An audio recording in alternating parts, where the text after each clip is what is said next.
Vamos começar lendo a Bíblia no livro de Apocalipse 19. Vamos ler os versos 1 a 16. Depois dessas coisas, ouvi no céu como que uma grande voz de numerosa multidão que dizia: Aleluia! A salvação, a glória, a honra e o poder pertencem ao nosso Deus. Pois verdadeiros e justos são os seus juízos. Julgou a grande prostituta que havia corrompido a terra com a sua prostituição, e das mãos dela vingou o sangue dos seus servos. E outra vez clamaram aleluia, e a fumaça dela sobe para todo sempre. Os 24 anciões e os 4 seres viventes prostraram-se e adoraram a Deus que está assentado no trono, dizendo: Amém, aleluia. Então saiu do trono uma voz que dizia: Louvai o nosso Deus, vós, todos os seus servos, e vós que o temeis, tanto pequenos como grandes. Também ouvi uma voz como a de uma grande multidão, como a voz de muitas águas e de fortes trovões, que dizia: Aleluia, pois já reina o Senhor nosso Deus, o Todo-Poderoso, já reina. Regozijemo-nos e exultemos e demo-lhes a glória, pois são chegadas as bodas do Cordeiro, e já a sua noiva se aprontou. A sua noiva se aprontou. Foi-lhe dado que se vestisse de linho fino, resplandecente e puro. O linho fino são os atos de justiça dos santos. E disse-me: escreve, bem-aventurados aqueles que são chamados à ceia das bodas do Cordeiro. E ainda me disse: estas são as verdadeiras palavras de Deus. Então me lancei a seus pés para adorá-lo, mas ele me disse: olha, não faças isso. Sou conservo teu e de teus irmãos que têm o testemunho de Jesus. Adora a Deus, pois o testemunho de Jesus é o espírito da profecia.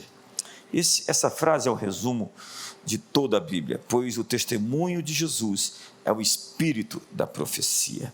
Vi o céu aberto e apareceu um cavalo branco. O seu cavaleiro chama-se Fiel e Verdadeiro. Ele julga e peleja com justiça. Os seus olhos eram como chamas de fogo, e sobre a sua cabeça havia muitos diademas. Ele tinha um nome escrito que ninguém sabia senão ele mesmo. Estava vestido com um manto salpicado de sangue, e o nome pelo qual se chamava é Verbo, o Verbo de Deus. Seguiam-no os exércitos que estão nos céus, em cavalos brancos e vestidos de linho fino, branco e puro. Da sua boca saía uma espada afiada para ferir com ela as nações. Ele as regerá com vara de ferro. Ele mesmo é o que pisa o lagar do vinho do furor e da ira do Deus Todo-Poderoso. No manto, sobre a sua coxa, tem escrito o nome: Rei dos Reis e Senhor dos Senhores. Tem uma atmosfera aqui hoje. Que texto! Louvor, julgamento, louvor, o aparecimento da noiva, louvor, lá vem ele, os céus abertos. Hoje,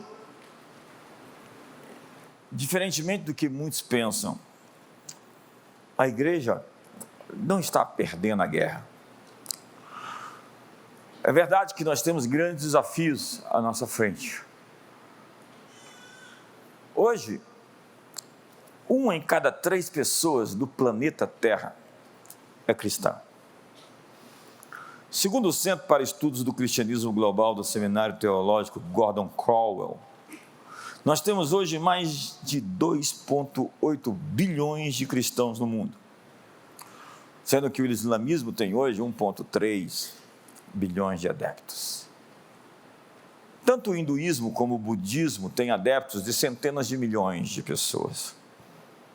E nós crescemos mais rápido do que a taxa de natalidade do mundo. Há mais pessoas nascendo de novo do que pessoas que nascem biologicamente. Duvida disso? Veja o Brasil e o avivamento de batismos. Ontem nós batizamos quase 200 pessoas. E isso está acontecendo em todo o Brasil.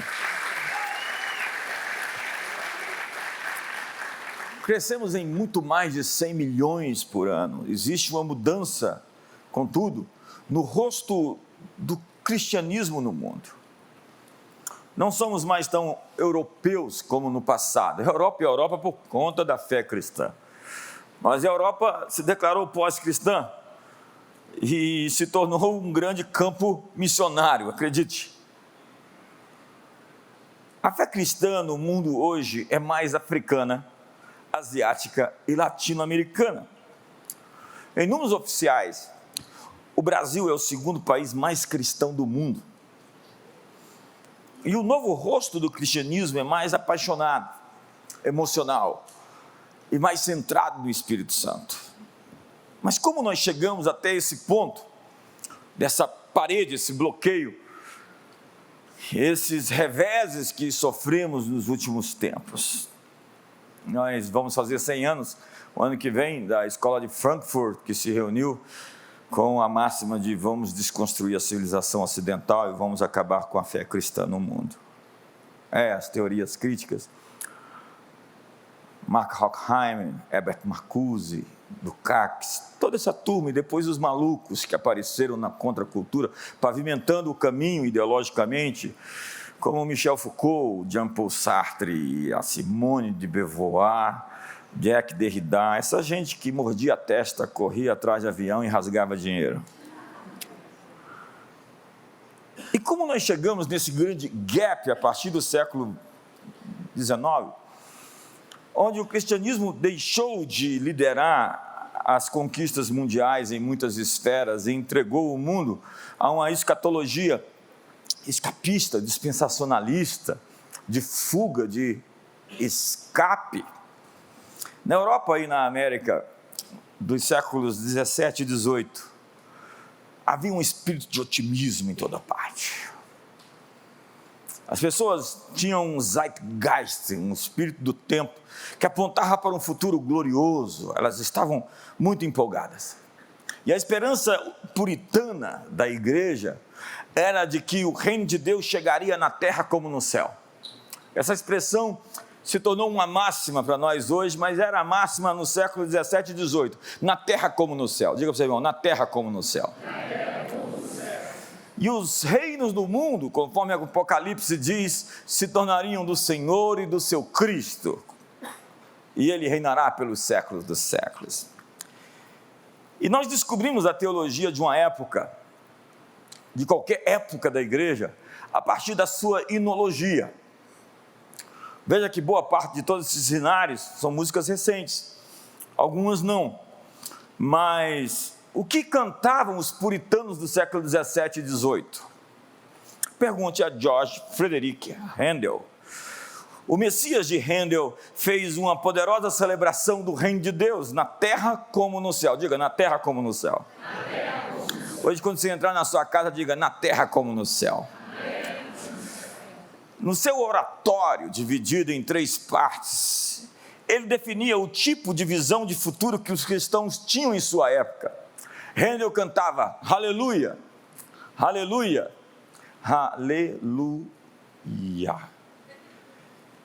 Rei dos reis, Senhor dos senhores, onipotente reina. Aleluia, aleluia.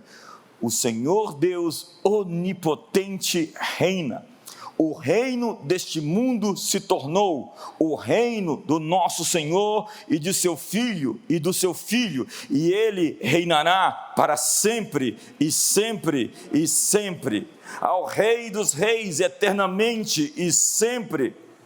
De onde nós tiramos canções tão diferentes de ir embora e deixar esse planeta? Quer que eu canto?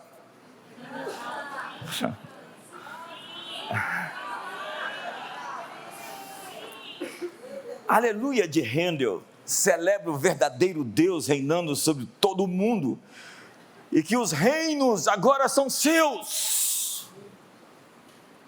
A visão daqueles crentes desses séculos anteriores era de que, no fim de tudo, o nosso mundo seria o mundo de Deus. Isso reflete a visão de missão da igreja da Inglaterra dos séculos 17 e 18.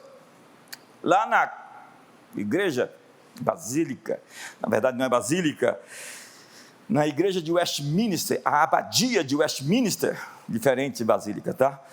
Mas no final do século 18, nós temos um novo espírito emergindo. Revolução Francesa, as guerras, uma nova visão. Teologia liberal aparece, desponta no horizonte, relativizam o conceito ipsis literis, literal das Escrituras, começam a dizer que as Escrituras não são históricas, se questiona até mesmo a existência de Jesus. Demoraram 18 séculos para dizer que Jesus não tinha existido. Vejam onde eles chegaram. E a pregação mudou, a igreja mudou a sua visão de ocupar as culturas do mundo, trazendo o governo de Deus à terra, para ir para o céu.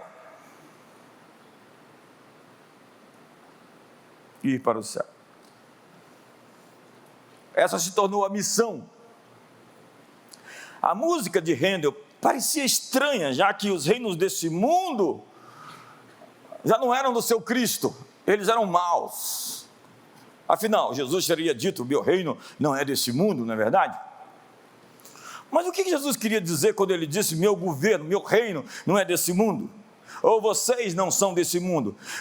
Ao dizer que vocês não são desse mundo, ele não queria dizer que você não é desse planeta, apesar de que alguns, aqui eu desconfio que não sejam mesmo. Ele está dizendo: vocês não são desse sistema, erguido com o sangue, com 1/3 de escravos, na população mediterrânea do Império Romano. Eles erigiram algo que não vai conseguir subsistir.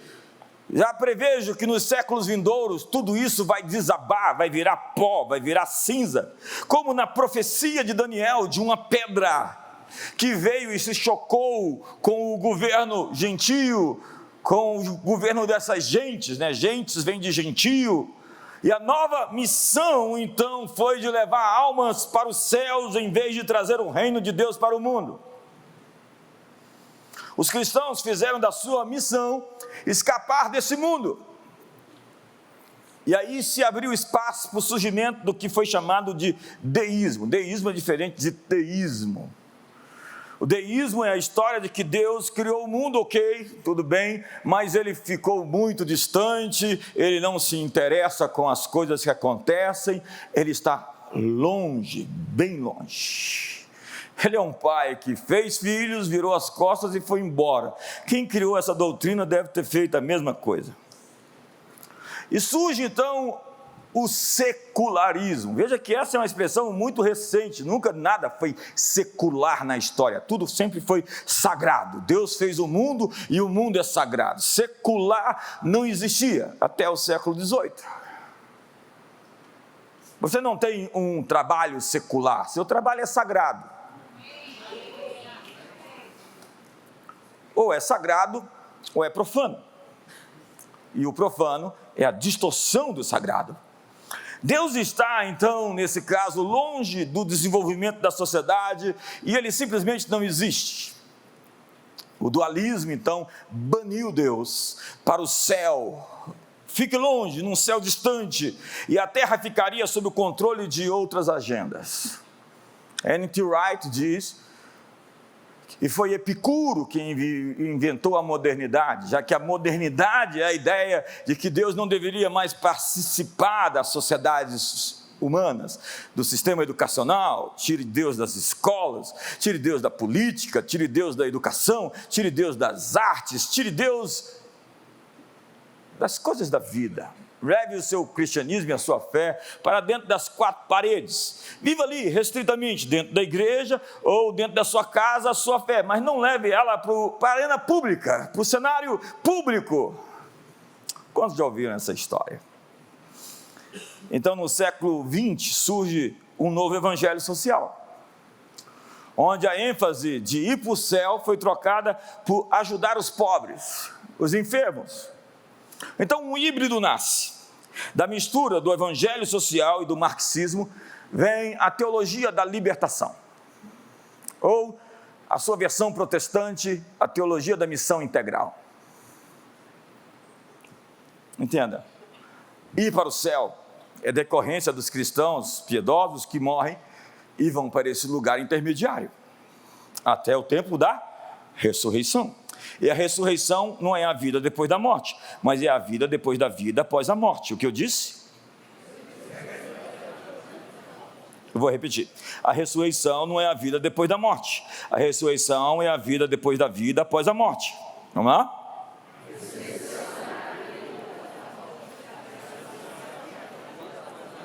Você entendeu? Ir para o céu ou alimentar os famintos não é a missão central da fé. Alimentar os famintos é decorrência de quem somos. Os pobres sempre tereis no vosso meio. E se nós somos uma igreja que vive a fé cristã, nós vamos recorrer, remediar, socorrer as pessoas que precisam. Isso faz parte da nossa natureza e isso nós temos feito, acredite. Mas muitos de nós decidimos escapar, fugir do mundo, nos encolhendo e aguardando o retorno de Jesus e cantando que a igreja vai ser arrebatada num piscar de olhos. E vai mesmo. A questão é quando. Dá um sorriso para o seu irmão, veja se ele está assustado com essa mensagem. Mas o que a Bíblia diz disso tudo? Qual é a big picture? Você tem que enxergar o que chama-se de overview. Quando você tem uma parte da visão, é aquela história do elefante, quando os cegos na Índia vão dizer o que é um elefante, como cada um deles tocou em uma parte do elefante. Então eles dizem, um elefante é um rabo, o elefante é um pé, o elefante é uma tromba. Tem tanta gente que acha que o evangelho é um pedaço do evangelho, simplesmente uma parte da mensagem. A grande comissão é alimentar os pobres, é um evangelho social, isso é decorrência de quem somos, repito. É ir para o céu, se você quiser morrer, se você morrer, você tem que ir para lá, eu espero.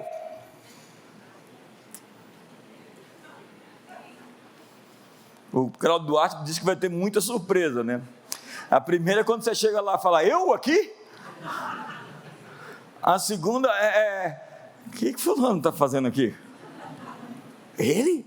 A terceira é, cadê fulano? Você precisa dessa grande fotografia. E não num pedaço do evangelho. Nós precisamos, como diz N.T. Wright, do evangelho dentro dos evangelhos. E a macronarrativa, a narrativa principal das escrituras é começada em Gênesis capítulo 1, versos 27 e 28. Deus fez o homem macho e fêmea. E no verso 28 ele diz, os abençoou. Ele disse, sede fecundos, multiplicai-vos, enchei a terra, sujeitai-a, dominai sobre os peixes do mar, sobre as aves do céu, sobre todo animal que rasteja. Será que Deus mudou de ideia? E fez de nós simplesmente escravos? E fez de nós simplesmente mendigos? E não reis nesse mundo? Será que Deus mudou a ideia de que Ele nos deu um mandato de domínio, ou uma comissão cultural, e Ele agora no Novo Testamento já não quer que a gente faça o mesmo? Não, Mateus capítulo 28 é o equivalente do Novo Testamento de Gênesis capítulo 1. Ide por todo mundo, fazei discípulos de todas as nações, batizando-os em nome do Pai, do Filho e do Espírito Santo. E agora é dada pelo segundo Adão, Jesus Cristo. Todas as escrituras apontam uma progressão vitoriosa do reino de Deus ao longo da história. Muitas pessoas esperavam que isso acontecesse no primeiro século. Mas acredite, a narrativa de Apocalipse, nós chegamos no capítulo 19, e você vê ele aparecer, o capítulo 20, 21 e 22 é a festa.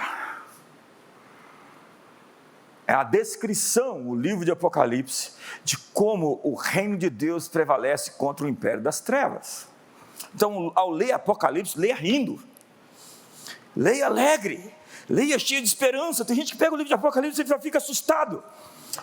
A promessa é que a semente bendita de Abraão será abençoada e abençoará todas as famílias da terra. Abençoarei os que te abençoarem. Então, a tua descendência, diz, possuirá as portas dos seus inimigos. Gênesis 22. O aumento do seu governo será paz sem fim, e da paz não haverá fim. As Escrituras apontam para uma igreja vitoriosa na história. Então a grande fotografia precisa ser vista em todo o livro chamado Bíblia, de Gênesis a Apocalipse. O que Deus intencionou desde Gênesis e foi gerando até chegar no final do livro. A pergunta é: quando começou o reino de Deus? Nas parábolas do reino, lá de Mateus 13, Jesus promove a ideia de uma influência progressiva do reino de Deus em vez de uma igreja derrotada, arrebatada ao céu antes de Jesus voltar fisicamente para a terra novamente. Então Marcos capítulo 9 tem um texto incrível que diz: Jesus disse: em verdade vos afirmo, dos que aqui se encontram, alguns há que de maneira nenhuma passarão pela morte, até que vejam ter chegado com poder o reino de Deus. Minha pergunta é: Jesus mentiu? O reino de Deus então chegou com poder? Obviamente, chegou com tanto poder que os bárbaros se dobraram. Aquela geração foi visitada pelo poder do Espírito Santo desde Pentecostes, sinais, prodígios, milagres, a evidência apostólica estava com eles. Toda a Ásia Menor ouviu o evangelho a partir da escola de Tirano, a partir de Éfeso. Paulo diz que o mundo foi evangelizado. Lá em Atos 17, verso 6, eles dizem: aqueles que têm transtornado o mundo chegaram até aqui. A igreja não estava intimidada, se escondendo, a igreja estava atropelando tudo em sua frente. Aquele movimento de 11 homens, depois Matias, ele se tornou o maior movimento da história. Não existe um grande movimento, um movimento tão poderoso na história como a igreja de Jesus Cristo. Depois de 2000 anos nós estamos aqui, e estamos no Brasil todo, e todas as nações estão reunidas agora, em nome daquele que disse: quando eu for levantada, atrairei a todos até a mim.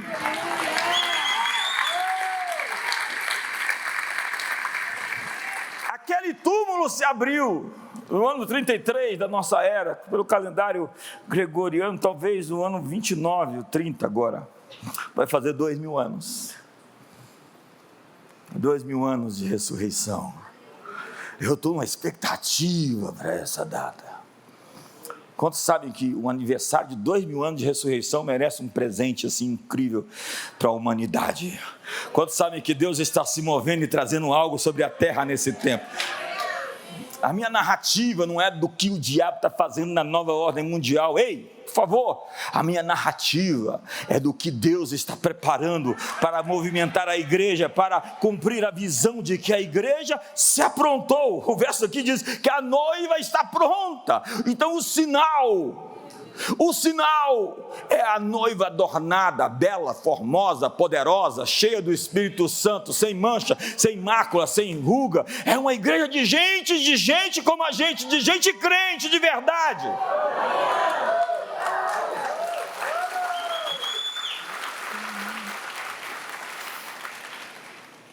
O túmulo se abriu, a morte foi derrotada, um novo poder foi liberado sobre o mundo, o começo glorioso de uma era futura que se mistura com a era presente. Essa é a história, a era vindoura mesclando-se, misturando-se à era presente, a nova Jerusalém que desce do céu. A vitória será levada no curso da história, com um novo reino emergindo vitorioso sobre a escuridão. Desponte, resplandece, venha a tua luz, a glória do Senhor está nascendo sobre ti. Então nós queremos declarar essa noite nesse lugar o domínio de Deus sobre as suas circunstâncias, o domínio de Deus sobre a sua vida financeira. Nós queremos estabelecer o domínio de Deus sobre a sua saúde física e emocional, o domínio de Deus sobre a sua família, e que os poderes infernais que lutam contra você hoje sejam submetidos ao governo de Deus. Oramos: venha o teu governo, faça-se aqui na terra como no céu. Me ajuda aí!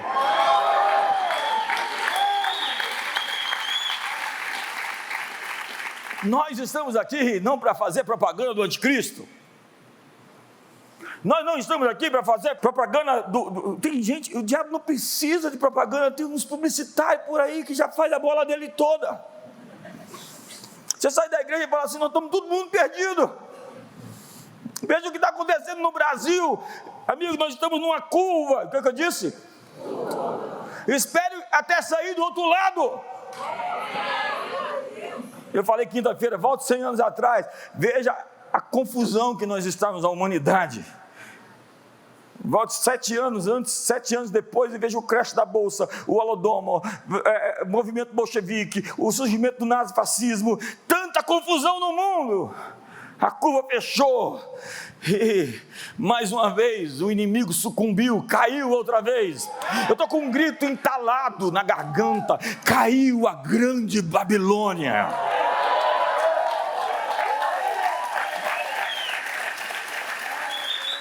Os seguidores de Jesus receberam a comissão de levar essa boa nova a toda a terra, discipular as nações.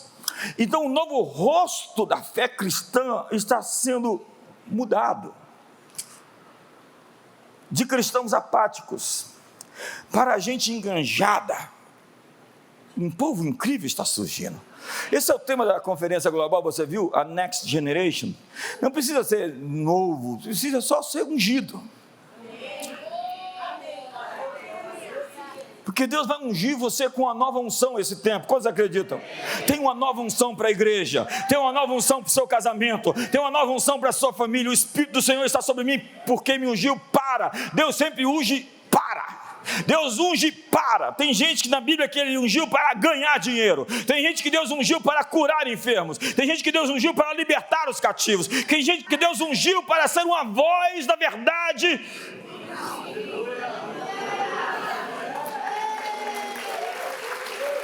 E o que está acontecendo agora é que a igreja está sendo reevangelizada. Não do evangelho da salvação, do escape, da fuga, mas do evangelho do reino de Deus.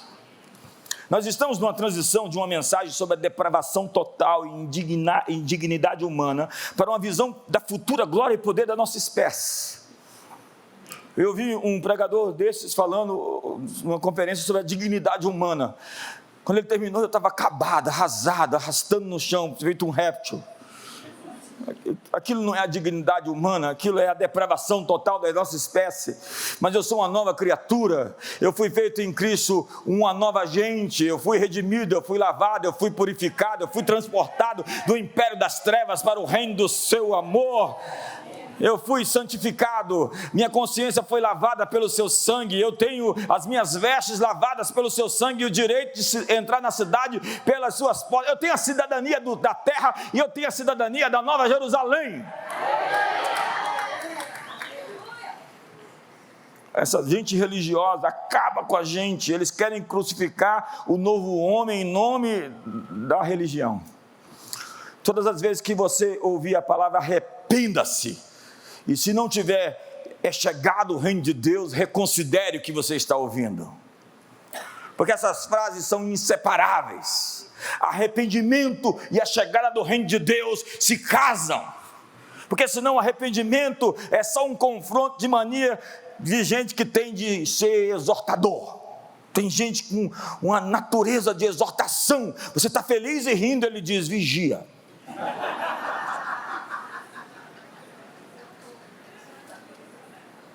Quantos estão comigo? É um evangelho de sofrimento, é um evangelho de dor. Não que a gente não sofra, mas o choro dura uma noite, mas vai amanhecer, senhoras e senhores.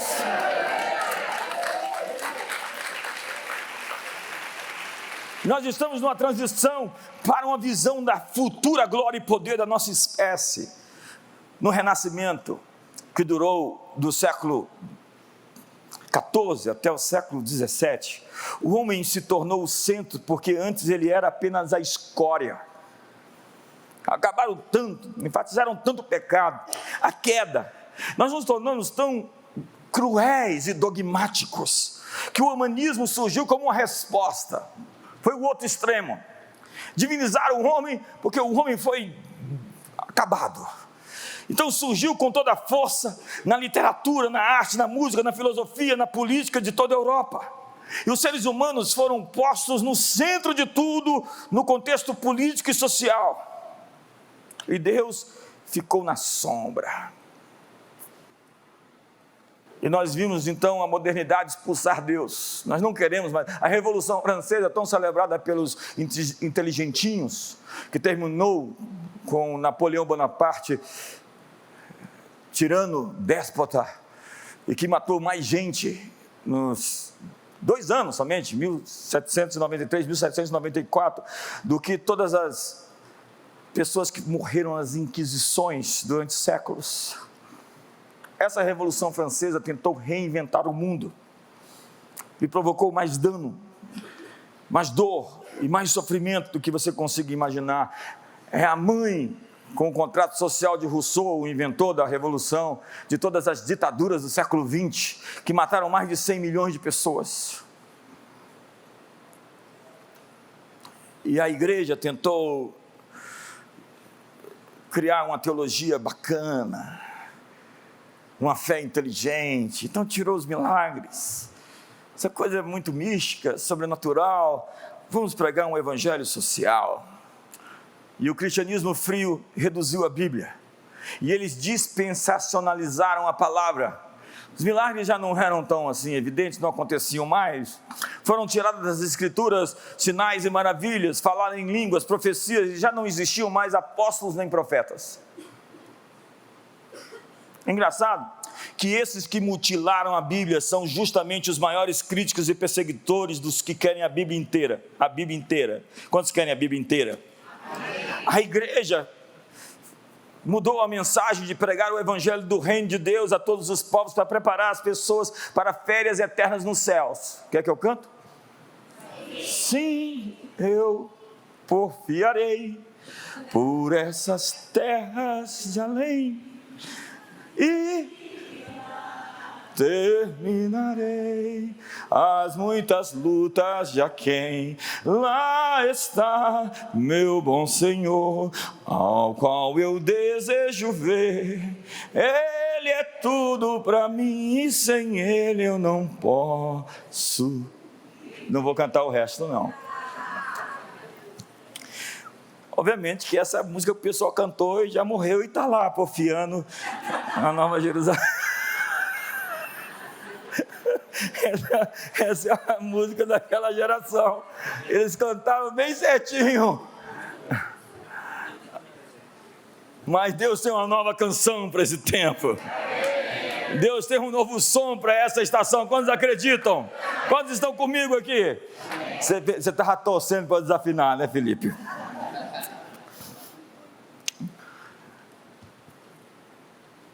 Nós trocamos assim na terra como no céu, para assim na terra como no céu no milênio. E por vezes nós estamos pregando Platão ao invés de Paulo. Esse dualismo, essa coisa, essa dicotomia, essa coisa gnóstica de mundo sagrado, mundo secular, de dois mundos que não se conversam, de espírito e matéria, de céu e terra. A ideia de missão como salvar almas para o céu não é a visão tradicional do evangelho. Hoje nós estamos numa atualização. Eu sinto que esse ano, nós estamos começando um ano judaico, um novo ano judaico, 5.784 hoje. Eu sinto que esse é um tempo de atualização. Deus está atualizando a igreja. Deus está atualizando você. É você melhorado. É você na sua versão 2.0. Eu acho que eu já estou na 3.0. Você já está na 5.0. Você vai chegar lá, hein? Rápido, você está correndo. Você vai correr e vai correr. Vocês dois vão correr e vão correr rápido. Isso é uma palavra profética. Vocês vão correr e vão correr rápido. Vocês vão chegar rapidamente onde vocês querem estar.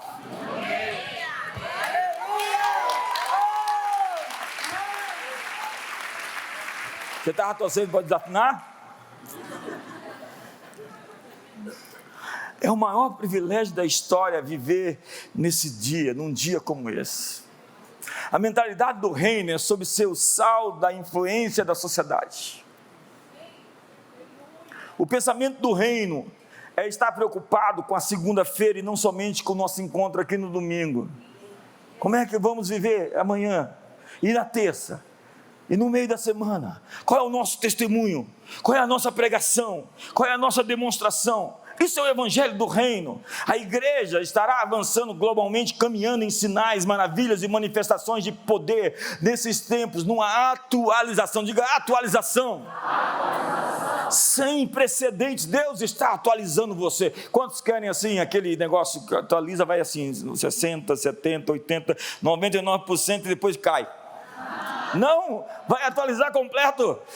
Então empurra seu irmão e fala: você vai atualizar completo hoje.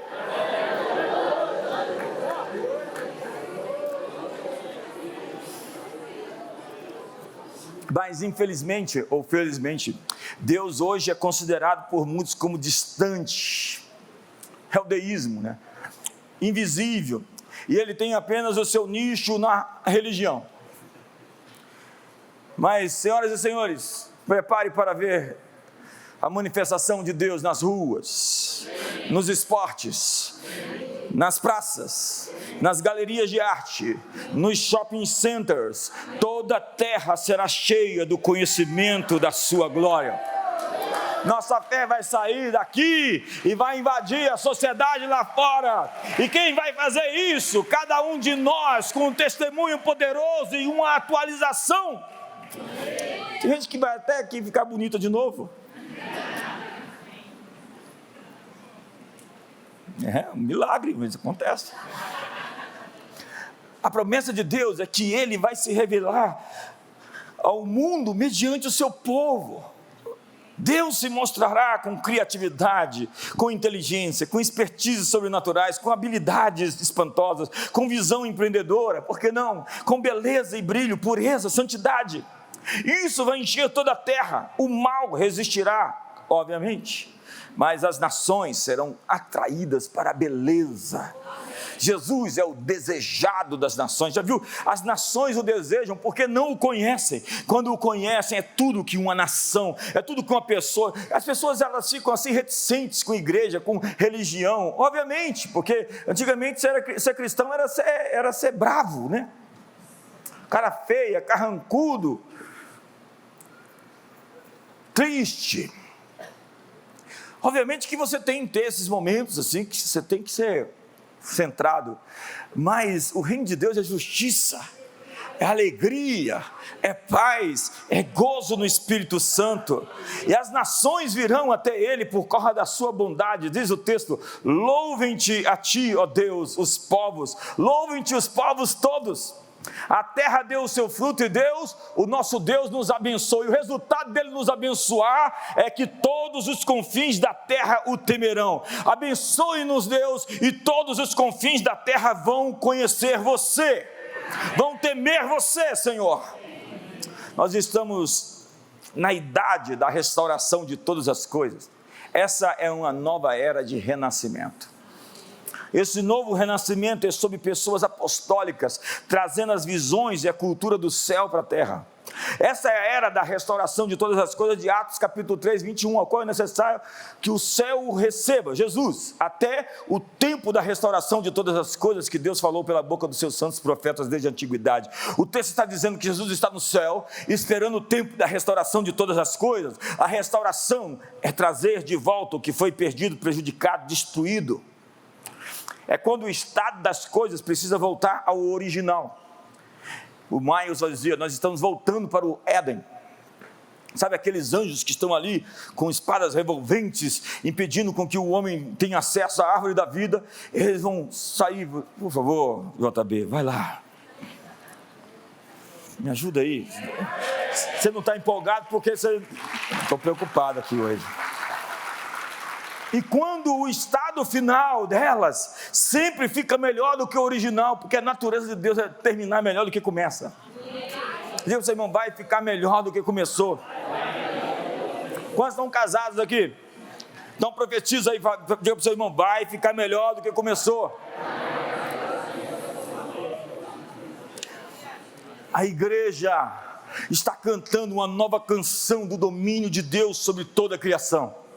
Ei, aí, por favor, músicos, ei, você que me assiste, faça uma canção do domínio de Deus, do governo de Deus, do reino de Deus. Para de fazer essas músicas aí.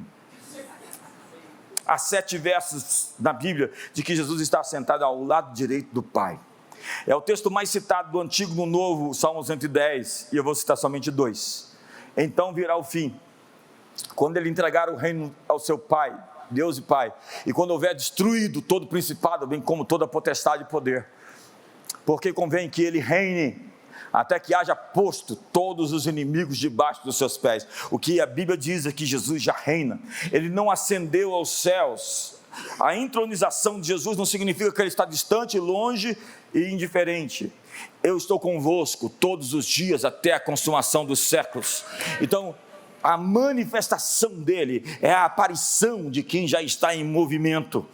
E diz Hebreus capítulo 10, Jesus, porém, tendo oferecido para sempre um único sacrifício pelos pecados, assentou-se à destra de Deus, aguardando daí em diante até que os seus inimigos sejam postos por estrado dos seus pés. Vou repetir, o livro de Apocalipse é a descrição de como isso está acontecendo. O reino está hoje operando silenciosamente, sem ser reconhecido. Secretamente Deus está agindo para que ao final venha em poder e grande glória. O reino de Deus é sobre cada indivíduo andando de uma maneira diferente. O reino de Deus é uma atmosfera de avanço na sociedade. O reino de Deus é uma realidade terrena presente e não apenas uma realidade celestial futura. Então nós vamos até o capítulo 13 de Mateus, e nós vimos as parábolas de Jesus que revelam a progressão do reino que está chegando aos poucos, de maneira imperceptível. São 7 parábolas, e 4 delas comparam o reino de Deus com processos de crescimento. O semeador saiu a jogar sementes. Essa é a primeira. O reino de Deus é semelhante a um homem que semeia boa semente em seu campo, e enquanto dorme, os homens vêm e plantaram o joio. O inimigo plantou o joio. A parábola do joio ensina que o crescimento do reino ocorre simultaneamente com o crescimento do trigo e do joio. O mal está crescendo, evidentemente, mas o bem está crescendo, e está crescendo mais rápido. Quantos estão felizes de estar do lado certo? Você vê toda essa confusão que a sociedade está. Você pode aguardar, Deus tem uma resposta para dar. Assim também na parábola da rede, que se lançou e tiveram bons peixes e maus peixes, e foram pegos, e os anjos separarão os maus dentre os justos. Na parábola do grão de mostarda, a menor das sementes, que se transforma numa árvore que abriga as aves dos céus, a menor das sementes se torna um arbusto, que aninha as aves dos céus. E na parábola do fermento, nós vemos a vinda progressiva do reino, saudade do Maios pregando essas coisas, de maneira gradual. O fermento invisível, fraco, desprezado, de repente ele vai ali e permeia a totalidade, e mexe com tudo. 3 medidas de fermento levedam a massa inteira. É a conspiração de Deus na história, que quando o inimigo vê,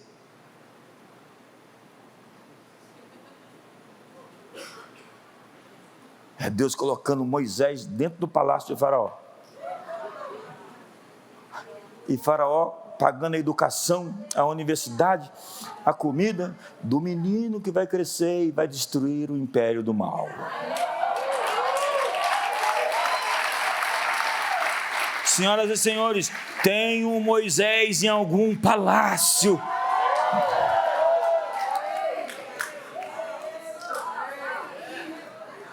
Deus é engraçado. O crescimento, no entanto, é acompanhado por crises. Deus não prometeu facilidade.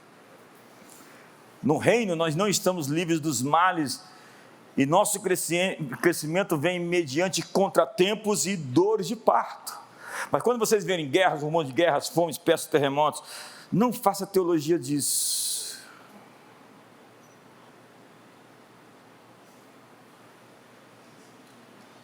Levantai-vos as vossas cabeças. A atitude certa é não olhar para isso. Cuidado com teologia de jornal. tudo vira sinal do Apocalipse. Imagine se os cristãos fizessem isso há 100 anos atrás. Jesus já tinha voltado umas 10 vezes. A terra foi confiada ao homem redimido. É a parábola da vinha, lembra? O homem plantou uma vinha, cercou de uma sebe, colocou nela um lagar e deu a alguns homens para cuidarem dela. E viajou e enviou os seus servos para receberem o fruto, e eles não deram fruto, bateram nos seus servos, mandaram embora. Depois enviou o seu filho e eles o mataram. E ele pergunta: o que se fará com esses homens maus? E a resposta é: destruirá a vinha? Não. A resposta é: vai julgar aqueles homens maus e vai dar a vinha a homens justos, redimidos, que vão lhe dar o respectivo fruto. Jesus está falando da terra. Jesus estava falando dos fariseus e dos religiosos, dos homens maus daquele tempo. Jesus estava falando da igreja. Deus não criou a terra para ser um caos, mas para ser habitada. Disse Jesus: os mansos herdarão a terra. Disse Salmos capítulo 115, verso 16: os céus são os céus do Senhor, mas a terra deu a ele e aos filhos dos homens. Quantos nasceram aqui de um homem e de uma mulher? Deixa eu ver se você está aqui. Você tem dúvida? Não sei, sei lá, acontece. Você é um filho do homem e Deus vai te dar posses esses tempos. Ei, eu tenho uma palavra profética para alguns aqui hoje, eu não sei quem vai receber. Deus vai dar posses, Deus vai dar terras, Deus vai dar edifícios, Deus vai dar prédios, Deus vai nos dar um lugar para que a gente se reúna 2, 3, 4 vezes mais gente do que reunimos aos domingos. Eu acho que você está acreditando que Deus vai te tirar do aluguel e vai te dar uma vida digna, onde você vai poder pagar suas contas em dia, antes do dia, que Deus vai favorecer os seus filhos, porque você é filho dos homens e Ele deu a terra aos filhos dos homens. Então, no meio de tanta casa e tanta terra por aí, tem alguma coisa que é sua.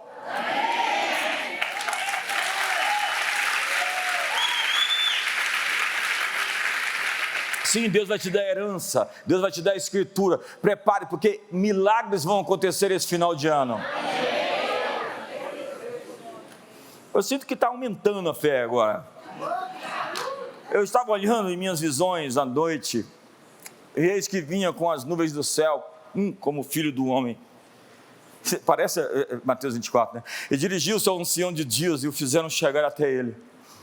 E foi-lhe dado domínio e glória e o reino, para que os povos, nações e os homens de todas as línguas o servissem. E o seu domínio é domínio eterno, que não passará, e o seu reino jamais será destruído. Eu preciso de uma canção com esse texto. Ele recebeu autoridade sobre povos, nações, línguas que lhe servirão. Toda autoridade foi me dada nos céus e na terra. Portanto, ide e fazei discípulos de todas as nações, batizando-os em nome do Pai, do Filho e do Espírito Santo, ensinando-os a guardar todas as coisas que eu vos tenho ordenado. E aí vem o texto e continua: mas os santos do Altíssimo receberão o reino e o possuirão para todo sempre, de eternidade em eternidade. Veja o verso 27: e o reino, o domínio e a majestade dos reinos debaixo de todo o céu serão dados ao povo dos santos do Altíssimo, e o seu reino será reino eterno, e todos os domínios o servirão e lhe obedecerão. Você acha que o Brasil está incluído nisso? Se você acredita, dê um aleluia, um glória a Deus e um brado de júbilo.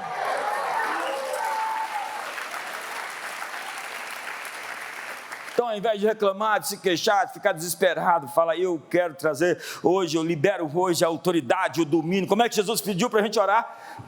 Venha o teu reino, faça-se da terra como no céu, venha o céu sobre a terra. Eu rogo para que não os tire do mundo, mas para que os livre do mal. Você está querendo morrer e ir para o céu? Está orando errado. Deus está revestindo você com autoridade para viver uma vida poderosa. Não é sem luta. No mundo tereis aflições, mas tende. Fica animado, empurra seu irmão e fala: fica animado, irmão. Não, fala para ele: o melhor está adiante. Diga: Deus vai terminar melhor do que começou. Seus melhores dias estão à sua frente. Os melhores dias da comunidade das nações estão adiante. Os melhores dias do Brasil estão à nossa frente.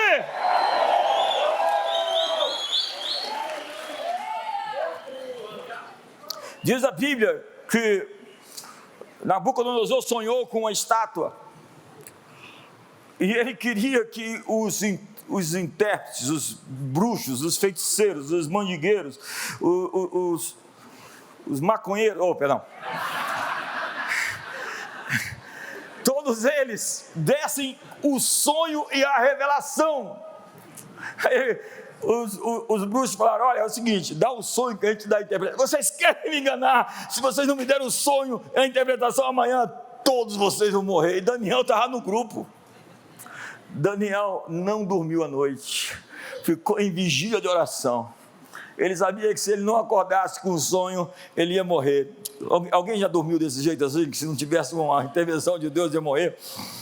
E ele recebeu o sonho e a interpretação. Quando ele chegou e deu para Nabucodonosor ficou assim pálido, sem força. Falou: quem é esse cara? Eu estou atrás desse cara. Essa gente que entra no conselho de Deus e senta na mesa e ouve Deus falar uma direção que vai virar a chave de negócios, de finanças, de famílias, da política, da saúde, da economia. Eu estou atrás dessa gente, sabe, que passa uma noite de vigília, como o profeta Abacuque: pôr-me-ei na fortaleza, colocar-me-ei na torre de vigia, de lá não vou sair, até que eu tenha uma resposta à minha demanda. Eu não estou atrás dessa gente que fala: se Deus não me abençoar, eu vou desviar, se Deus não fizer isso, eu não vou mais no culto, não vou mais na igreja. Não é essa gente que Deus está levantando, essa noiva preparada, adornada. Não é esse tipo de gente que vai mudar a realidade. É esse Daniel, que de repente aparece e vai dizer: olha, depois dessa estátua, ele explicou a cabeça, o peito, o ventre e as coxas, as pernas e os pés. E ele diz: você sabe que chega ali no Império Romano, né? A descrição são de 4 impérios. E ele diz: nos dias desses reis, ele diz assim, nos dias de Tibérios, nos dias de Herodes, nos dias de Pôncio Pilatos, o Deus do céu suscitará um reino que não será jamais destruído. Esse reino não passará a outro povo, esmiuçará e consumirá todos esses reinos, mas ele mesmo subsistirá para sempre.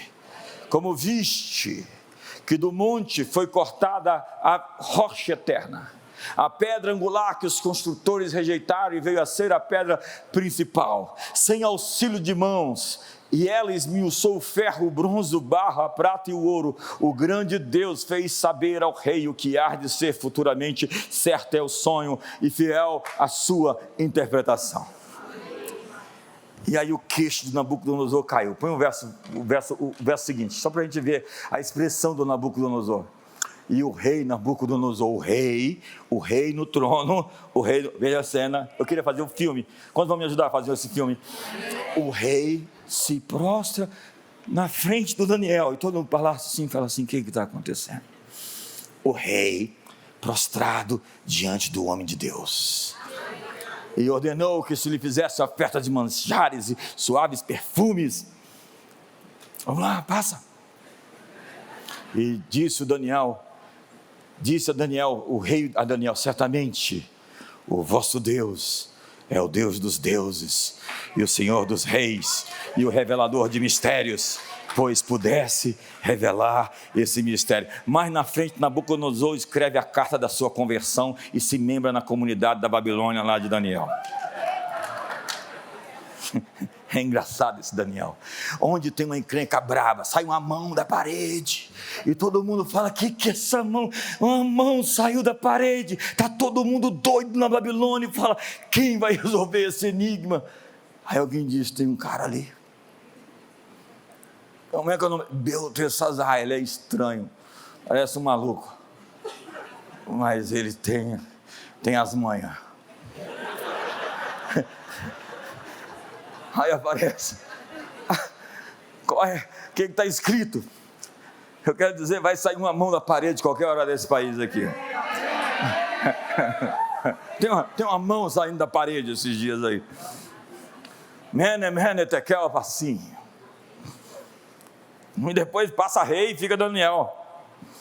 Chega rei, o rei coloca Daniel na cova dos leões. Daniel não tem cheiro de carne, os leões não ficam com fome, não confundiram ele com bife. E o rei Dario fica na porta da cova dos leões a noite toda de jejum. Já viu um rei jejuando na porta da cova dos leões pelo profeta? Normalmente é o profeta que jejua pelos reis, os reis jejuando pelos profetas. Aí passa rei, Dario vai embora e chega Ciro.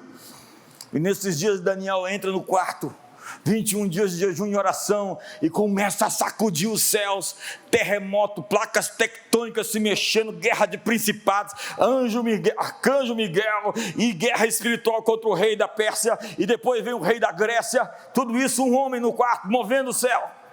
Eu estou atrás desse cara, que entra no quarto e mexe com as estruturas do inferno. E aí Ciro decidiu que ia pagar para a construção do templo de Jerusalém. Ou seja, ele foi lá e financiou o projeto da construção do templo. Uma pedra, diga uma pedra. Nos dias dos imperadores romanos, a pedra chegou. E a Bíblia diz que ela derruba o governo das gentes. O governo gentil é das gentes. E vai enchendo toda a terra. É engraçada a expressão, né? Ela vai enchendo toda a terra. Até que chegou aqui na Terra Brasilis.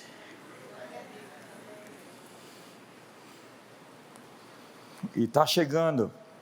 E você que veio a primeira vez aqui, e agora entendeu que o evangelho não tem nada a ver com religião. Você veio aqui num lugar de governo, de autoridade, de domínio. Esse é o parlamento dos céus, onde 2 ou 3 se reúnem e decidem. Eu decidirei, o que ligares na terra será ligado nos céus. Quantos querem decidir hoje? Então o profeta Malaquias diz que os justos caminharão sobre as cinzas dos injustos. Pisareis os perversos, porque se farão cinza debaixo das plantas dos vossos pés naquele dia que preparei, diz o Senhor. Os primeiros cristãos tinham consciência de que a vitória conquistada na cruz um dia teria o seu efeito total. O Salmo 2 fala do domínio global do Messias. Pede-me e te darei as nações. O sonho de Deus são nações. A paixão de Deus são nações. Em Romanos 8, 19, nós temos o retrato da criação gemendo em expectativa, como uma mulher em trabalho de parto, prestes a dar à luz. Essa é a expressão que Jesus usa. Esses são os princípios das dores. É um nascimento, diga um nascimento. Então nós temos 7 fases, 7 selos, 7 taças da ira, 7 flagelos, 7 trombetas. É uma mudança de era, com convulsões. Então Romanos 12 diz: não vos conformeis com esse século, mas transformai-vos pela renovação da vossa mente, para que experimenteis qual seja a boa, agradável e perfeita vontade de Deus. A palavra século, que a gente traduz por mundo, é aion, é a era vigente, a era presente que está sendo substituída. Mas diz a Bíblia que Jesus é o Senhor dessa era e da próxima era. Ele é o Senhor de todas as eras, em 10, em 100, em 1 milhão de anos. Jesus é o Senhor para sempre.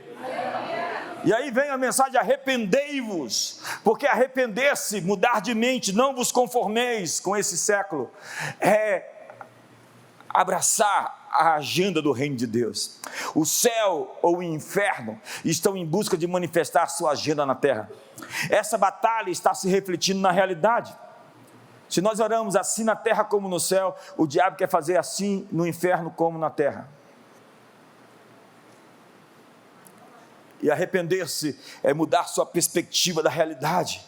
A batalha espiritual é a batalha para decidir qual a versão da realidade que está no reino sobrenatural que vai prevalecer sobre a terra. A colisão de poderes para decidir quais ideais, quais princípios, quais valores vão se materializar. Mas na contramão dessa revelação, há muita gente que decidiu enfatizar a ascensão das trevas. Tem gente apaixonada pelas coisas profundas de Satanás, como diz lá a igreja de Tiatira, aquele pessoal que gosta de estudar o diabo e as coisas da escuridão. Jesus disse: o príncipe desse mundo já foi julgado. Já foi julgado. Paulo nos explica o que aconteceu na cruz em Colossenses, tendo cancelado o escrito de dívida, que era contra nós, e que constava de ordenanças, o qual era prejudicial, e removeu inteiramente, encravando na... É o dossiê do diabo contra você, sabe? Sua ficha completa de todos os erros e problemas que você teve na vida. Diz a Bíblia, volta lá, que ele encravou toda aquela história na cruz, que ele no Calvário, ele pegou o seu escrito de dívida e rasgou, que ele cancelou os seus pecados, porque nele temos a redenção, a remissão dos pecados, nele fomos perdoados, nele fomos redimidos. Verso 15, e despojando os principados e as potestades, publicamente os expôs ao desprezo, triunfando deles na cruz. Isso é muito importante, porque os habitantes de Jerusalém, daqueles dias, do século I, sabiam o que Jesus estava dizendo. Porque as legiões romanas, e você já pode ter assistido isso em algum filme, quando chegavam em Roma, quando venciam as guerras, eles eram aclamados nas portas da cidade. Eles estavam guiando em procissão os vencidos, os bárbaros, os povos conquistados, e eles estavam nus. Todos aqueles que foram derrotados na guerra estavam nus, as suas armaduras foram tomadas, e eles estavam exibindo ao povo romano os despojos. Jesus está dizendo, a Bíblia está dizendo que Jesus na cruz, ele pegou todos os demônios, arrancou suas insígnias, despiu das suas vestes, pegou os despojos e passou em procissão nos céus, despojando os poderes das trevas. O inferno inteiro caiu naquela cruz. E Jesus disse, se eu porém expulso os demônios pelo dedo de Deus, certamente é chegado o reino de Deus sobre vós. Jesus disse que a manifestação do reino implica em que os demônios são expulsos. E Jesus completa dizendo que o avanço do reino significa apropriação dos despojos. Diga, apropriação dos despojos. Quando o valente bem armado guarda a sua própria casa, ficam em segurança todos os seus bens. Sobrevindo, porém, um mais valente do que ele, vence-o, tira-lhe a armadura em que confiava, ele divide os despojos. Jesus está dizendo, nesse contexto de expulsar demônios, que ele tirou a armadura dos poderes, tomou os despojos da guerra, e ao encontrar as portas do inferno, nossa mensagem deve ser, nós estamos aqui declarando a vitória de Jesus contra vocês. Quando você encontra uma pessoa oprimida por demônios, você deve dizer, eu vim aqui declarar a vitória do Cordeiro na sua vida contra as forças que te oprimem. Eu vim aqui essa noite declarar a vitória do Cordeiro contra os espíritos que estão amarrando você na sua área financeira, na sua área emocional. Eu vim aqui declarar a vitória do Cordeiro contra as doenças que estão atacando o seu corpo e dizer que pelas pisaduras de Jesus você é sarado. Eu vim aqui declarar a vitória do Cordeiro sobre todas as questões e áreas da sua vida que estão sendo afetadas, oprimidas. O mundo espiritual é real. Os demônios existem e eles estão atacando as pessoas, mas a mensagem da Bíblia, a pregação central, a mensagem primal de Jesus é que o reino de Deus chegou. Veja isso, depois de João ter sido preso, foi Jesus para a Galileia pregando o Evangelho de Deus e dizendo 3 frases: o tempo está cumprido, o reino de Deus está próximo. Próximo ali não é que ele está vindo, é que ele está aqui, próximo. Empurra seu irmão e fala, próximo. É isso que é próximo. Arrependei-vos e crede no Evangelho. A mensagem de Lucas capítulo 4, ele porém vos disse, é necessário que eu anuncie o Evangelho do reino de Deus também às outras cidades, porque para isso fui enviado, para anunciar o Evangelho do reino de Deus. A maioria dos púlpitos hoje está pregando outra mensagem.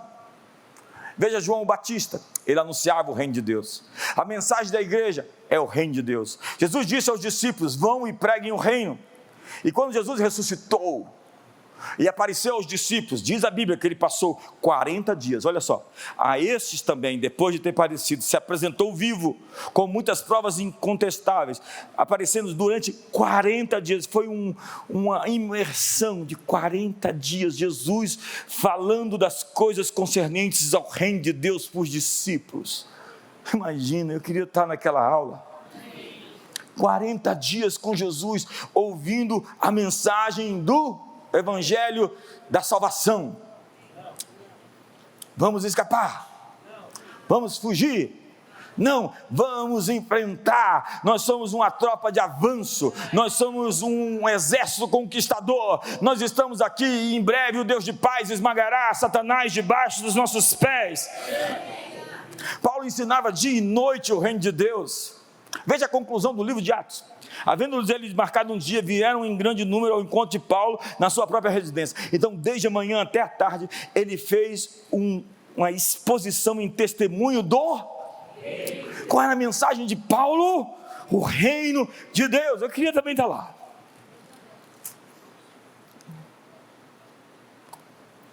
Nós viemos aqui essa noite para anunciar o domínio de Deus. Colossenses 1,13 diz: somos resgatados do império das trevas para o reino do Filho do seu amor. Veja o verso 14, que lindo, ó. No qual temos a redenção, a remissão dos pecados. Quantos estão felizes por ter sido perdoados? Então ouça essa mensagem: vai e não peques mais, tá? Não faz brincadeira, porque isso não se brinca. Jesus diz a alguém: vai e não peques mais, para que não te aconteça coisa pior. Porque o salário do pecado é a morte, o dom gratuito de Deus é a vida eterna. Eu ainda tenho 14 minutos, fica aí. Eu vi um pessoal saindo, 2 pessoas ali, eles foram chamar mais gente, porque está muito legal.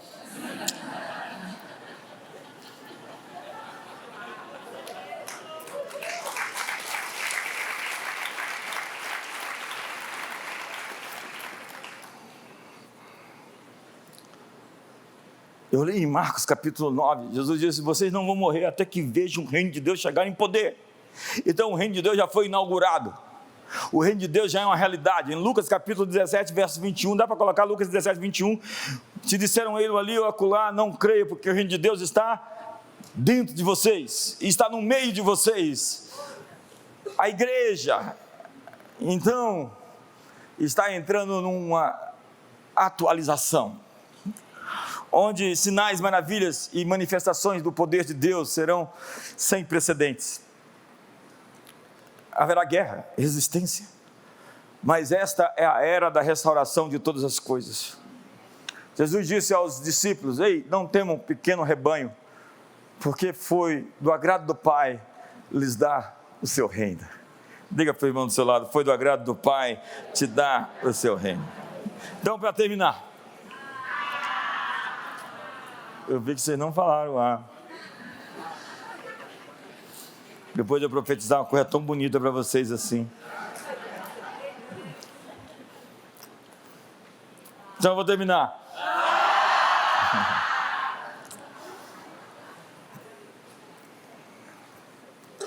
Essa é uma hora em que os crentes vão ter uma outra esfera de autoridade. É hora de acender a nossa luz interna. Diz a Bíblia: vocês são o sal da terra e a luz do mundo. Se o sal se tornar insípido, para mais nada presta a não ser para ser pisado pelos homens. Você sabe o que é um crente Raimundo, um pé na igreja, outro no mundo? Não é Raimundo, perdão, Raimundo.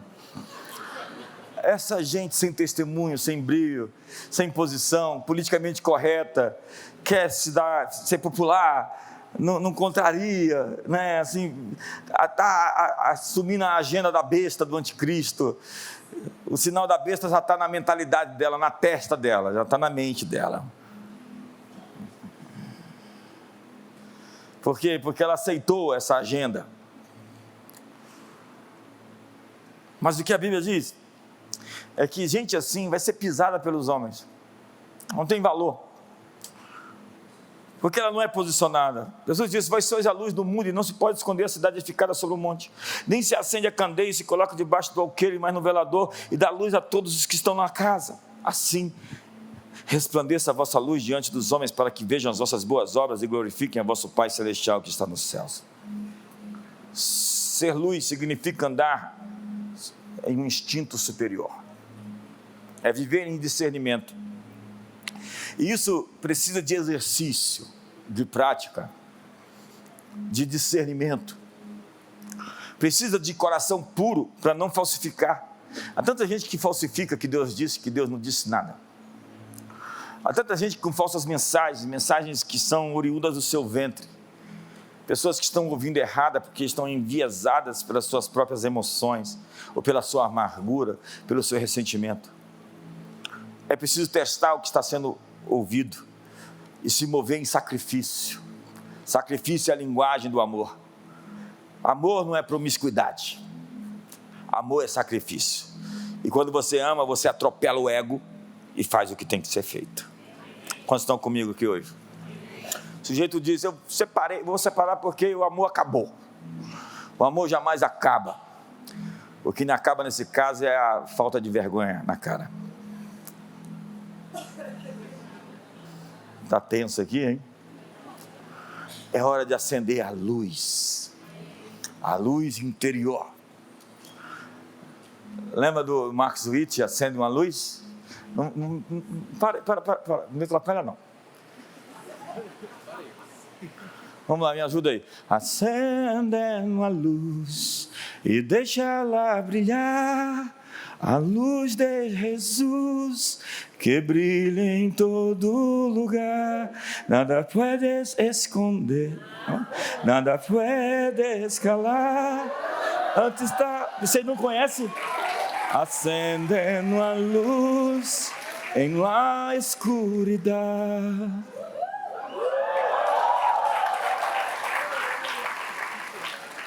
Quando você chegar lá na empresa, acende a luz. Quando chegar na sua casa hoje, acende a luz. Você, diz Paulo aos Gálatas, é luz. O que a luz faz? Brilha. É o maior privilégio na história viver esse dia, porque a Bíblia diz que toda a terra será cheia do conhecimento da glória do Senhor, como as águas cobrem o mar. Ei, eu vim aqui para lhe anunciar: o domínio de Deus está nesse lugar, e tudo que é parte do outro reino vai ser subjugado aqui essa noite. Fique de pé. Eu tenho 10 minutos para profetizar.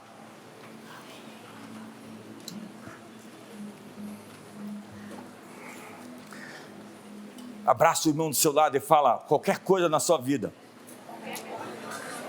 sob o controle das trevas, eu anuncio o domínio de Deus sobre essa área.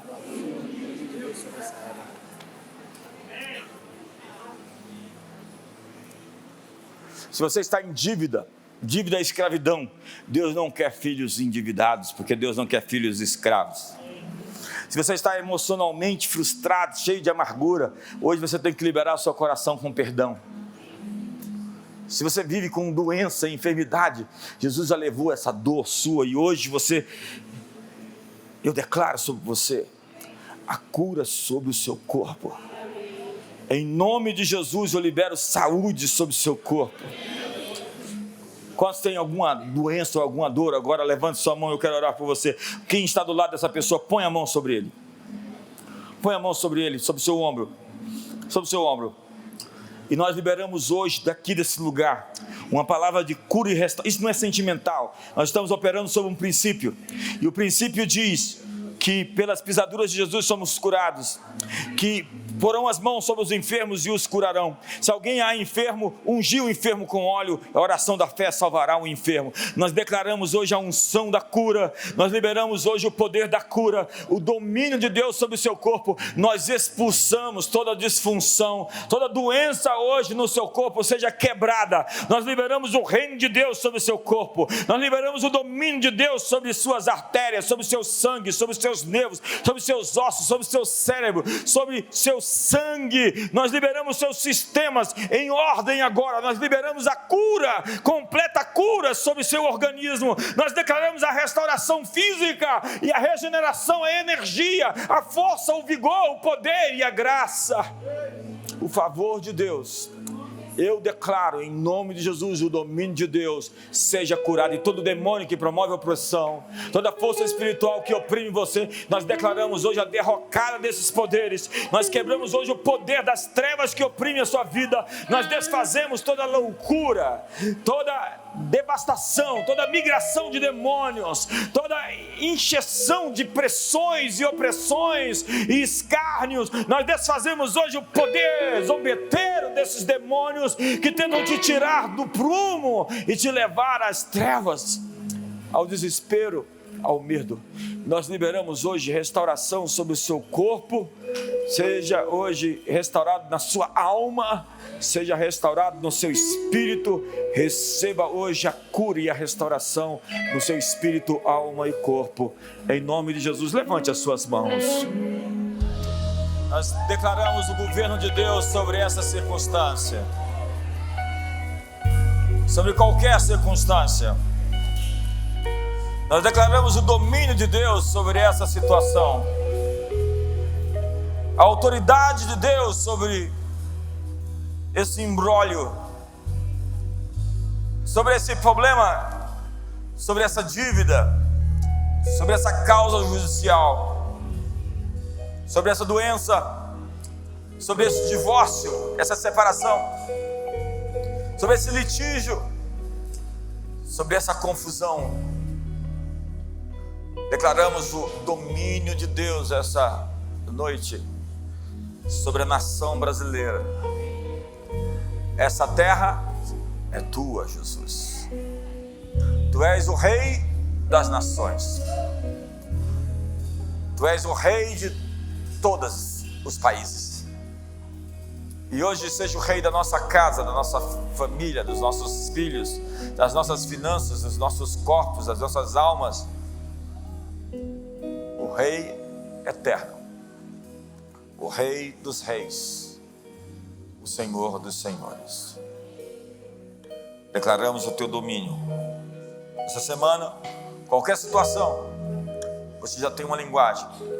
Declaro o domínio de Deus, o comando de Deus, o controle de Deus, o governo de Deus. E que o amor de Deus, a graça de Jesus e a comunhão do Espírito Santo seja sobre a sua vida, hoje, sempre. Uma ótima semana.